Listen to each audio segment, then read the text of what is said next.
আপনারও ইএমআই কি বাউন্স হয়ে যাচ্ছে? তাহলে জেনে নিন এই সিক্রেট ট্রিকটা, আর কোনোদিন হবে না আপনার ইএমআই বাউন্স। বন্ধুরা, আমি বিশাল। আপনাদের কি ইএমআই বাউন্স হয়ে যায়, বা আপনার কোনো লোন আছে সেটা ইএমআই বাউন্স হয়ে যাচ্ছে? তাহলে আজকে আমরা জানবো কিছু গুরুত্বপূর্ণ ব্যাপার, সেটা নিয়ে আপনি জানতে পারবেন কি কীভাবে আপনি ইএমআই থেকে বাউন্স হওয়া থেকে বাঁচতে পারেন, আর কিভাবে আপনার বাউন্স চার্জেস আর পেনাল্টি চার্জেসটা আপনি বাঁচাতে পারেন, সেটা আপনার এই ভিডিওতে জানতে পারবেন। তো এই ভিডিওটা পুরো এন্ড পর্যন্ত দেখবেন, আর আপনার এই ইনফরমেটিভ ভিডিওটা যদি ভালো লাগে তাহলে অবশ্যই এটাকে শেয়ার করবেন। আপনার সাথে সাথে আরেকজনেরও আপনার ভালো হয়ে যাবে। তাহলে আজকে কথা বলবো আমরা ফাইন্যান্স কোম্পানি, যেরকম Bajaj finance, IDFC finance, TVS finance, এইসব ফিনান্স, নানা রকম ফাইন্যান্স এখন চলছে বাজারে। এই মেজর ফিনান্স থেকেই আমরা কিন্তু লোন করি বা যে কোনো জিনিস কিনি। তো প্রথমত আমাদেরকে এই জিনিসটা মনে রাখতে হবে যে আমি কোন ফিনান্স থেকে নিচ্ছি।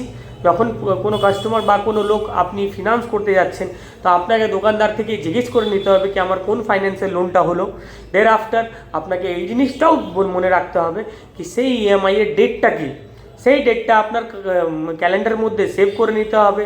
তারপর সেই ইএমআই এর ডেটের কমসে কম 1 বা 2 দিন আগে আপনি সেই অ্যামাউন্টটা, সাফিসিয়েন্ট অ্যামাউন্টটা আপনার ব্যাংকের মধ্যে রেখে দেবেন। যেরকম বাজাজ ফাইন্যান্সে আপনার ইএমআই কাটে 2 তারিখ, আপনার এইচডিবি ফাইন্যান্সে ইএমআই কাটে 4 তারিখ, আইডিএফসি ফাইন্যান্স কাটে আপনার 3 তারিখ। সেরকম আলাদা আলাদা কোম্পানি আলাদা আলাদা ডেটে আপনার ইএমআইটা ডিডাক্ট করে। তো সেই ক্ষেত্রে আপনাকে জেনে নিতে হবে কোন ডেটে আপনার ইএমআইটা কাটছে। তার আগে 1-2 দিন আগে সেফলি আপনাকে সেই ইএমআই অ্যামাউন্টটা আপনার ব্যাংকের মধ্যে রেখে দিতে হবে। শুধু তাই নয়, তার কিছু হিডেন চার্জেসও থাকে। যেরকম বাজাজ ফাইন্যান্সেও কিছু কিছু চার্জেস আছে, এইচডিবি ফিনান্সেও কিছু কিছু এক্সট্রা চার্জেস আছে, যেটা ফার্স্ট ইএমআইতে অ্যাড করে ওরা কাটে। সেই জিনিসটাও আপনি জেনে নেবেন।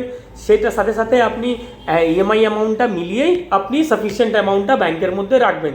তার সাথে সাথে আরেকটা জিনিস ইনশিওর করবেন যে হ্যাঁ, যেই ব্যাংক থেকে আপনি ইএমআই করছেন সেই ব্যাংক থেকে আপনার ম্যান্ডেটটা প্রসেস হয়েছে কিনা। তার জন্যেই আপনি সেফ সাইড বলবেন যে আমার ম্যান্ডেট প্রসেসটা করুন। সেটা এটিএম থ্রু হতে পারে, আধার কার্ড থ্রু হতে পারে, বা আপনার ইউপিআই থেকে হতে পারে। সেটা আপনি ফাইন্যান্স যখন করবেন, ফিনান্সের যে এক্সিকিউটিভ থাকবে, যে ভাই বন্ধু থাকবে, তাকে আপনি বলবেন যে আমার ম্যান্ডেটে প্রসেস করে দিন। তাতে কি হবে, আপনার ইএমআইটা ফ্ললেসলি কাটবে, আর আপনার যে বাউন্স চার্জেসগুলো আছে বা যে পেনাল্টি চার্জেসগুলো আছে সেটা থেকে আপনি একদম বেঁচে যাবেন।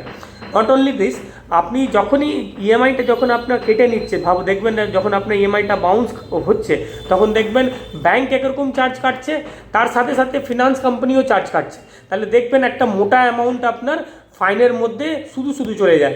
তার জন্য এই জিনিসটা আপনি একদম মনে রাখবেন। যেরকম এইচডিবি ফাইন্যান্সে আপনার 4 তারিখ ইএমআই কাটে, তো সেদিন দেখবেন আপনার ফার্স্ট ইএমআইতে 50 টাকা বেশি কাটে। বা বাজাজ ফাইন্যান্সে আপনার ইএমআই কাটছে, তো ফার্স্ট ইএমআইতে দেখবেন 236 টাকা বা 300 টাকা এক্সট্রা কাটে। তো সেই জিনিসগুলো আপনি কিন্তু একটু খেয়াল রাখবেন, আর আপনার ইএমআই এর সাথে সেই জিনিসটা সাফিসিয়েন্ট করে আপনার অ্যাকাউন্টে রাখবেন। আশা করি এই ভিডিওটা আপনার ভালো লেগেছে।